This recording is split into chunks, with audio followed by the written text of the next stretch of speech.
Olá pessoal, bem-vindos a mais um vídeo. Meu nome é Fabiano. Hoje vamos dar continuidade ao nosso Linktree do DevWest. Vamos trabalhar mais com CSS ali para poder estilizar mais nossa página. Então, se esse vídeo contribuiu para os teus estudos, né, se for relevante aí para os teus estudos, se ele contribuiu, curte o vídeo, se inscreva no canal e vamos para o vídeo. Aí, no nosso último vídeo nós começamos a fazer, né, a estilização da parte do cabeçalho, da logomarca ali. Vimos alguns comandos, né, no caso aqui o comando, né, de background, comando de largura, de altura, né, o padding, o body, o padding, o margem, tá? E o que que vai acontecer? Você vai perceber que esses comandos acabam se repetindo muito, né, no desenvolvimento do CSS, porque a ideia não é você gravar os comandos em termos de maior quantidade de comandos, é você entender o funcionamento, né, do CSS, entender que a combinação dos comandos que vai gerar o resultado. Então, eu sempre falo que se você tem que associar o que você quer fazer, né, com o comando que você quer aplicar. Então, por exemplo, quero mexer com o background, com o fundo. O comando começa com background. Se eu quero mexer com a largura, né, wide, quero mexer com altura, weight, então assim, com borda, né, quero mexer com borda. Eu quero mudar a forma como ele se porta na tela, como ele se mostra na tela, o display, né, o caso aqui do display flex que nós vimos no último vídeo ali. Então, esses entendimentos vêm com a prática, você tem que pegar e começar a praticar. E eu sempre sugiro começar com pequenas partes. Eh, Você pega lá um site, tem que fazer o site, tem que fazer alguma coisa, você divide ele em partes menores e vai resolvendo cada parte, né. Resolve uma parte um dia, resolve outra no outro dia. Você vai perceber que conforme você vai evoluindo, eh eh, vai chegar um momento que você vai perceber que aquele primeiro código que você fez, você pode melhorar ele. Então você vai lá e refatora. E assim você vai chegar em um nível, né, um nível satisfatório para você. Você fala: "Agora tá bom, posso seguir pra uma outra linguagem". Só que isso na nossa área não acontece muito, nunca tá bom, né. A gente sempre aprende um pouco mais todo dia, até hoje eu tô, né, na área há bastante tempo, e eu sempre vejo que tem um pouquinho mais para aprender. Então, vamos ver o que a gente fez na aula passada, no vídeo passado, e tentar dar continuidade aqui no nosso processo. Bem, tem aqui nosso projeto da aula passada, né, no vídeo passado. Vou startar o live server, né, ele vai dar aqui o start. Começou aqui meu Linktree, ele tá desse formato. A logomarca está aqui em cima, nós temos ali o botão, eles estão com formato de link.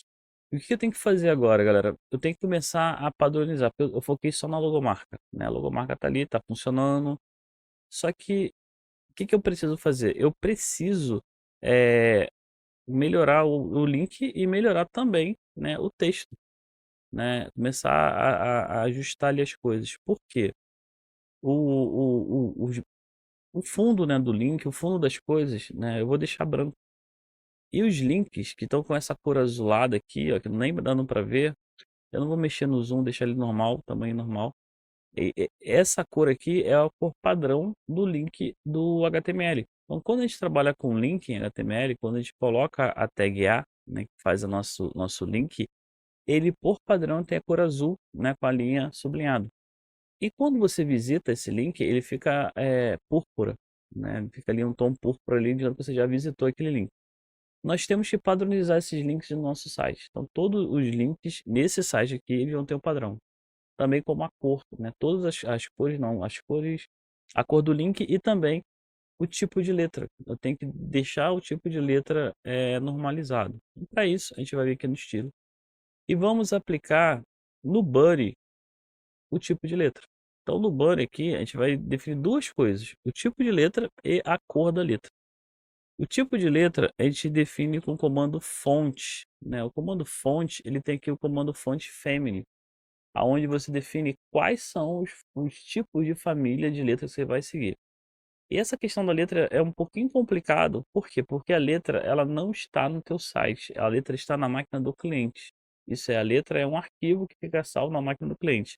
Então, se você escolhe somente um tipo de letra, aquela letra pode não existir, né, no teu projeto, na máquina do cliente. Por isso nós escolhemos famílias. Famílias são letras do mesmo tipo ou próximo, né, em termos de né, de grafia, né, e se uma letra não existe na máquina, ele pula para a próxima que é parecida. Então o teu contexto não fica eh, tão diferente, né, do item. Nesse caso, a Dev West ali, né, ele usa a Verdana como letra principal. Então eu já tenho aqui na lista do VS Code que ele me sugere, Verdana, Genova, Taoma. Eu vou usar esse tipo aqui como referência. Então estou falando para ele que se a Verdana não existir, ele vai pegar a próxima letra. Se a próxima não existir, ele pega a próxima. E se nenhuma das outras existirem, ele vai pegar uma letra sem serifas. O que é uma letra sem serifas? É uma letra sem os pontos, né? Porque a serifa seria, deixa eu ver se eu consigo pegar aqui, ó. Seria esse pontinho aqui, ó. Deixa eu abrir aqui nova aba. Abrir imagem nova aba. Aqui, ó. A serifa seria esses pontinhos aqui que ficam no topo da letra, tá? Então quando você bota sem serifas, ele corta, né? A letra não tem esses pontinhos. Fabiano, qual que eu escolho então? Eu quero botar uma letra com serifa. Galera, letra com serifas, que é esse cara aqui, ó, serifadas, ela é aplicada mais em texto impresso, né? Em situações que você queira dar a sensação para o usuário que ele é impresso. Por quê? Porque quando é impresso, a leitura fica mais agradável. Então, fica mais fácil para o usuário ler quando é impresso. Agora, na tela do computador, é recomendado que a gente use letras sem serifas. Eu sempre falo que isso é também do bom senso. Geralmente, quando eu quero dar um toque, né, um pouco mais pessoal ali, um pouco mais personalizado, para título, para alguma coisa assim, frases curtas, eu uso serifados, né, em alguns momentos ali. Agora, para textos mais longos, na tela do computador, sem serifas, sem dúvida, tá? Então, fica aí a dica para vocês, né? É claro que tudo depende de um protótipo que foi desenhado, mas se tiver um texto com muita serifa, né, com muito serifado, é recomendado que ele seja espaçado, que ele tenha ali um espaço entre as linhas, né, que ele seja mais agradável para o usuário. Enquanto que o sem serifa não, você pode botar um texto ali um pouco mais juntinho, como ele não tem essas pontas, ele fica mais fácil de ler, tá? Então essa é a dica aí. O Dev West, ele usa a letra Verdana, tá aqui na logo, a logo é feita com essa letra. Então todo o contexto vai ser desse formato. O que que vai acontecer? A nossa letra que é serifada aqui, ó, ela vai deixar de ter as serifas, né? Ele vai ficar mais arredondado assim que eu salvar o arquivo. Salvei o arquivo, ele vai fazer o quê? Ele vai vir aqui no projeto agora, ó. Nosso projeto agora está sem serifas. Ele está usando a Verdana como letra padrão, que é a mesma do Dev West. Então nós temos ali já a letra resolvida. Outra coisa que nós temos que resolver é a cor da letra, né? Nesse caso aqui, o tamanho é a cor da letra. O Buddy, ele vai ter o font sizer, né? O font sizer é o tamanho da letra padrão do nosso site. Então, o nosso site ele vai ter uma letra padrão. Se o usuário colocar qualquer informação ali, ele vai assumir essa letra como padrão. Geralmente a gente sempre recomenda ficar na faixa dos 12, 14, 16, 18. Então assim vai depender do resultado que você quer. Ultimamente eu estou usando muito tamanho 16, né? Eu uso aqui tamanho 16. Só que a gente tem a medida. A gente pode usar 16 pixels, né? Que é o PX, ou PT. Qual é a diferença, né? O CSS ele trabalha com vários tipos de medidas, vários. Você tem milímetro, centímetro, polegada, tamanho visual, porcentagem. Ele tem essa flexibilidade. Já o HTML ele só trabalha com pixel e porcentagem, tá? Então, nesse caso aqui, se eu coloco PT, eu estou literalmente trabalhando com tamanho de fonte que a gente usa nos editores de texto, como o, o Word da vida, o Word, o LibreOffice, né? Esses editores que usam né, para criar textos ali no nosso dia a dia. Então, quando a gente usa PT, eu estou me referenciando aos pontos do texto, tá? Se eu uso pixels, eu estou me referindo aos pontos gráficos, né, da tela ali. Então, assim, eu sempre falo para a galera dosar. Qual que ficou melhor ali? Eu uso muito PT no Buddy, né, para ter um tamanho ali do mais próximo do Word. É claro que isso depende do projeto. Então, se o meu cliente fala: "Eu quero que você use pixel", eu vou usar pixel, né. Dei uma referência lá, ele me deu uma letra em tamanho de pixel, eu vou seguir pixel. Agora se ele, me der se ele não definir, eu posso usar PT, tá. Hã, aqui, né, a gente trabalha na faixa dos 14, 16, dependendo de como você vai querer trabalhar aí. Eu vou botar 14 PT, vou salvar aqui o documento. Se eu for aqui no nosso editor, né, todo o conteúdo passou para 14. Se eu abrir o inspecionar, eu estou usando o Mozilla agora, tá, galera, para vocês verem a diferença do que tinha lá no Chrome, tá. Então esse é o Mozilla, ele tem quase a mesma coisa, né, tem que inspecionar elemento, deixa eu dar um zoom aqui, inspecionar elemento, tem aqui né, o nosso tá aqui na minha cabeça, deixa eu passar para o outro lado, né, tem aqui o nosso box model, tem aqui a folha de estilo, os elementos aqui em cima. Então se eu clicar aqui nesse ícone e for passar na letra, aqui ó, passar aqui, ele está mostrando ali o tamanho, né, dos itens e quando eu clico aqui, eu não sei se ele vai mostrar, que ele está montando aqui, mostrando o Buddy que tem 14px, né, aparece aqui 14pt, que é o tamanho do nossas letras, né, tudo aqui. Então assim, funcionou, tá definido aqui como o tamanho padrão da letra, tá. E agora a cor, né, a cor é o comando color. O comando color, ele define a cor da letra. E aí a gente pode usar variáveis para definir a cor da nossa letra, que nesse caso aqui eu vou definir ela como branca, branca não, desculpa, eu vou definir ela como preta, e aí toda a letra, né, todo o contexto do nosso site fica preto. Então, todo o contexto fica preto, né? O H1, H2, todo mundo fica preto, porque eu coloquei black. Só que agora eu vou definir o atalho, né? Os links. Vou falar que todo A ele vai ter uma cor também preta. Mas como assim, Fabiano? Você não definiu a cor ali em cima da letra? Só que o atalho, por ele ter essa variação, né, de azul, de púrpura, eh, ele precisa que seja declarada a cor para ele, né? Ele não é um texto comum, ele não é um item comum. Então eu preciso declarar uma cor para ele. Então, se eu colocar aqui a tag A e definir a cor, automaticamente todos os meus atalhos ficam na cor preta, tá? E para tirar aquele sublinhado, a gente usa o comando text decoration. Text decoration é as linhas sublinhados que ficam no texto. Você pode botar ele taxado, você pode botar ele com duas linhas, você pode botar ele com a linha em cima. Então, cada variação dessa daqui é um tipo de linha que você coloca no seu texto. Nesse caso, eu vou tirar essa linha, é o none. Então, toda vez que você escolhe none, você está tirando o elemento do CSS, né? Está tirando aquele efeito. Então, coloquei none, o que que aconteceu? O meu atalho agora, ó, não tem nenhuma linha, né? Tirei todas as linhas do meu atalho. Tem pessoas que não gostam de colocar preto, mudam a cor, botam cinza, botam branco. Isso aqui vai depender do projeto, né? Cada projeto vai ter uma cor de atalho, vai ter um jeito de atalho. Tem projetos que deixam sublinhado, só mudam a cor da letra. Aí vai depender do seu projeto, como é que foi definido o atalho do seu projeto como padrão. E é claro que a gente pode personalizar cada atalho, né? Cada atalho ali vai ter uma cor, eu vou fazer isso aqui, cada item ali vai ter uma cor, mas o padrão seria esse, tá?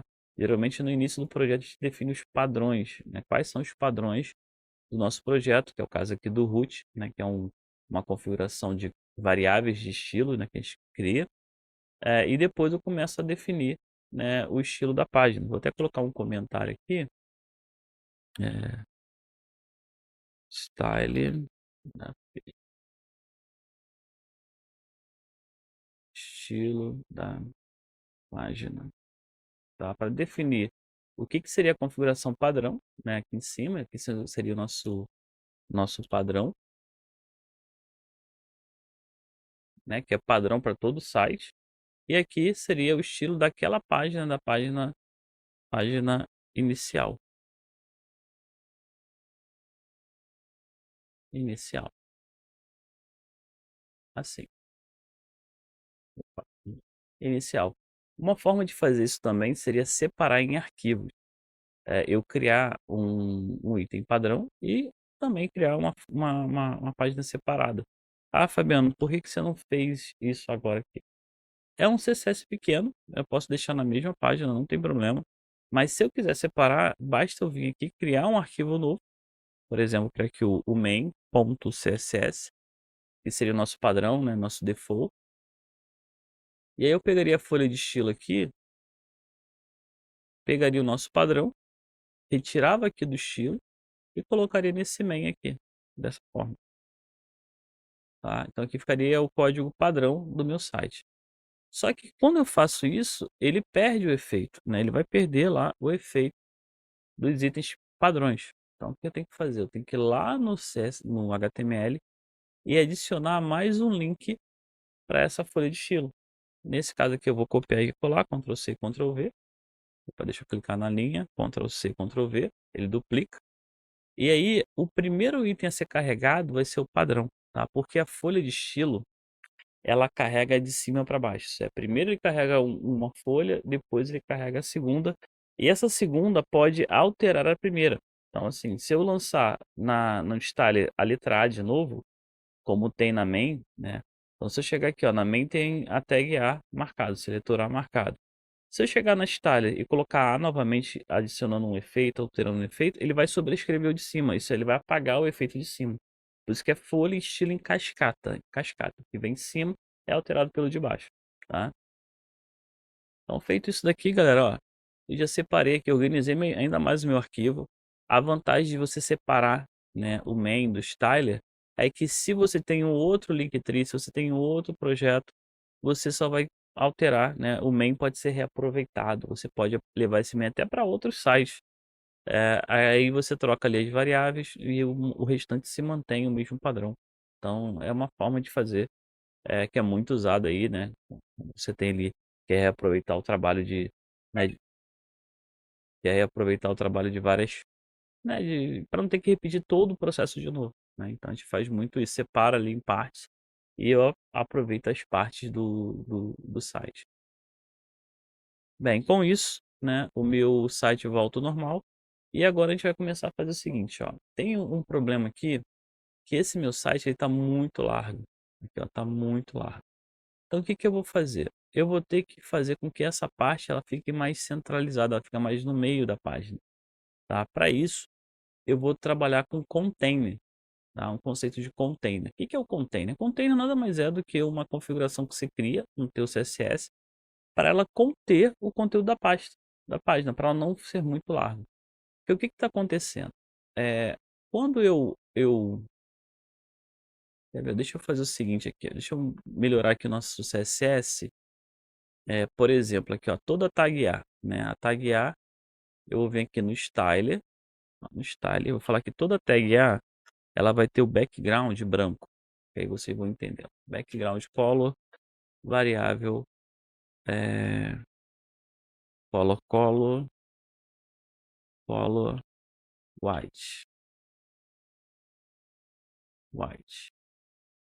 Eu tô falando que todo o meu background ele vai estar branco, tá vendo? Branco. Então toda vez que eu uso a tag A, no meu site, ele vai estar com o background color branco.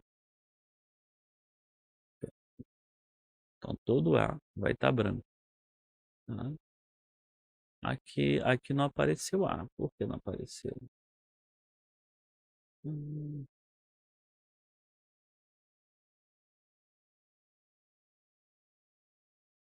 tá, beleza. Eu vou falar que ele vai estar com uma largura de 100%. Então, todo o meu A, né, toda a minha tag A vai estar com uma largura de 100%. Deixa eu dar um... Deixa eu ver aqui por que que não foi. O styler. Deixa eu ver como tá aqui. Tá importado.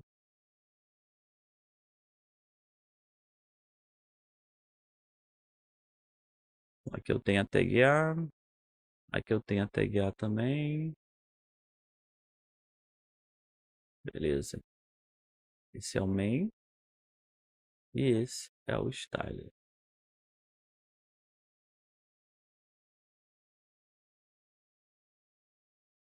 Aparentemente tá certo.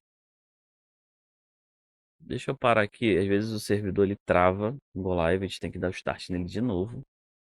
Aí foi isso não, ele tá normal. Vamos ver por que que... Ó, esse aqui é minha tag A. A tag A, aqui ó, largura de 100% não foi aplicada. Background sim, mas a largura não.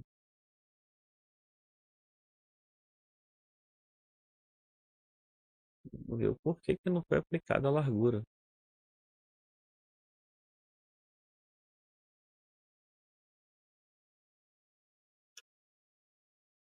Cem por cento.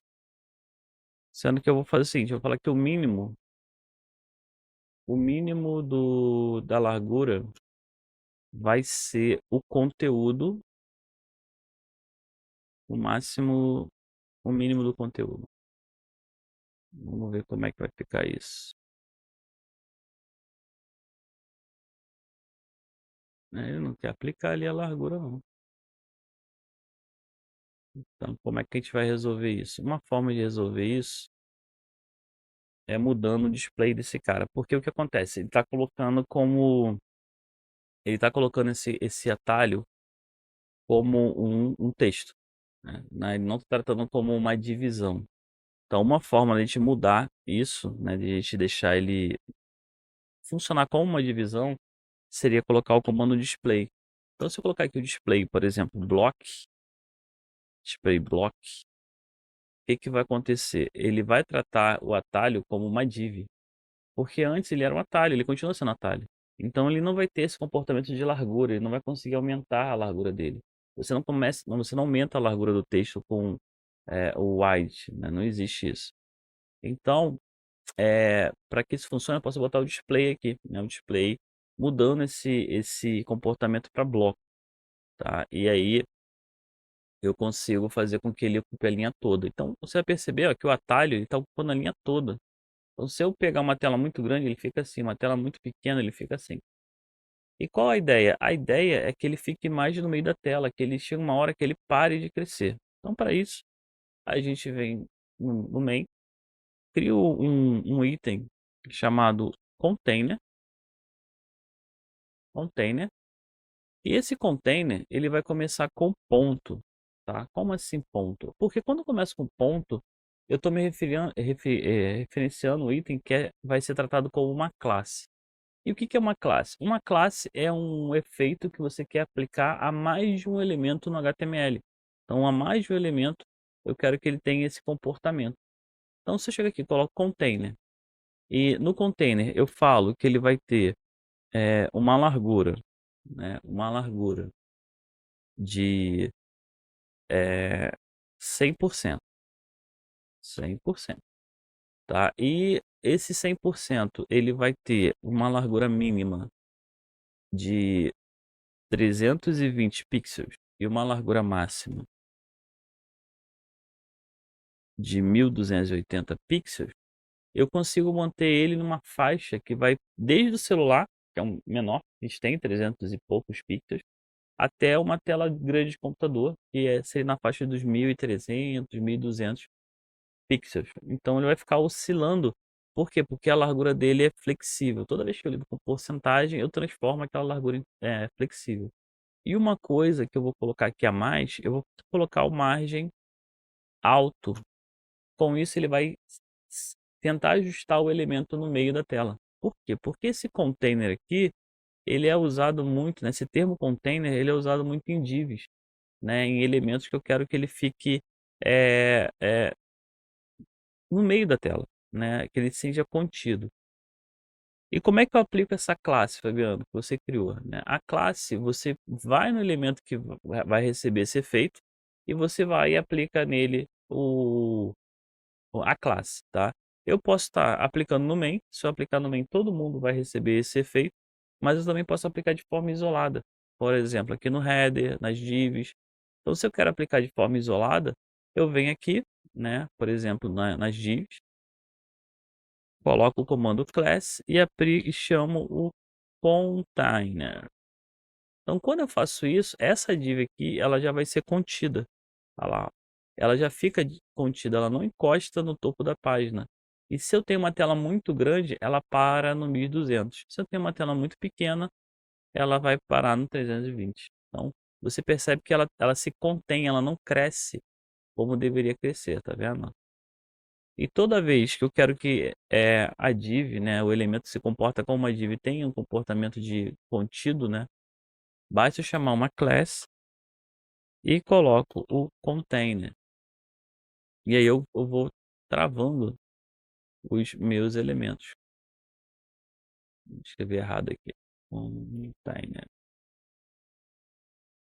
Aí eu vou travando os meus elementos nas classes.